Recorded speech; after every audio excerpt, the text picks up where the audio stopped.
Insta காதலன் car வாங்குவதற்காக காதலி வீட்டிலிருந்து 20 லட்சம் ரூபாய் பணத்தை திருடி கொடுத்த சம்பவம் சென்னையில் அரங்கேறியிருக்கிறது. காதலியிடம் ஆசை வார்த்தை கூறி 20 லட்சத்தை சுருட்ட முயன்ற திடுக்கிடும் சம்பவத்தின் பின்னணி என்ன?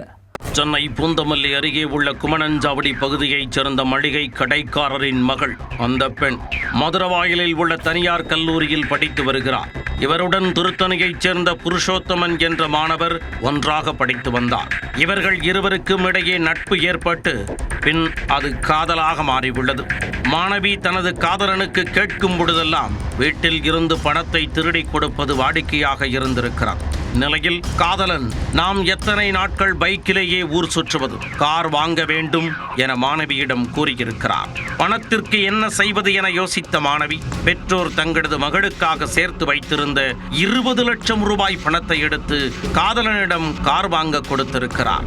வீட்டில் இருந்த பணம் எப்படி மாயமானது என்பது புரியாமல் அதிர்ச்சியில் உறைந்து போன பெற்றோர் காவல் நிலையத்தில் புகாரளித்தனர்.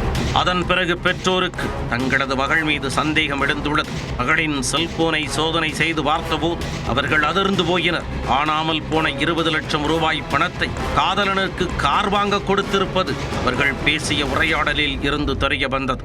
அது மட்டுமன்றி மாணவியின் காதலன் இன்ஸ்டாகிராமில் ஆபாச பேச்சுக்களை பேசியிருப்பதும் தெரிய வந்தது. முதலில் நாம் கார் வாங்கலாம், கார் வாங்கிய பிறகு இன்ஸ்டாகிராமில் ஸ்டோரி போடலாம், அதன் பின் ட்ரிப் போகலாம் என்றெல்லாம் மாணவிக்கு காதலன் ஆசை வார்த்தை கூறியிருக்கிறார். இதுபோன்ற உரையாடல்களை எல்லாம் பார்த்த பெற்றோர் மிகுந்த மன உளைச்சலுக்கு ஆளாகி இருக்கிறார்கள். மாணவி காதலனுக்கு கார் வாங்க கொடுத்த பணத்தை கொண்டு காதலனின் அண்ணன் ஷோரூமில் காரை முன்பதிவு செய்திருப்பது தெரிய வந்துள்ளது. இந்த பெண்ணை காதலன் மட்டுமின்றி காதலனின் குடும்பமே ஒன்று சேர்ந்து ஏமாற்றியிருப்பது உரையாடலில் தெரிய வந்திருக்கிறது. தற்போது காதலன் தன்னை ஏமாற்றியதை உணர்ந்த காதலி கோயம்பேடு கேட்டன் காவல் நிலையத்தில் புகார் அளித்துள்ளார். அது தொடர்பாக போலீசார் விசாரணை நடத்தி வருகின்றனர்.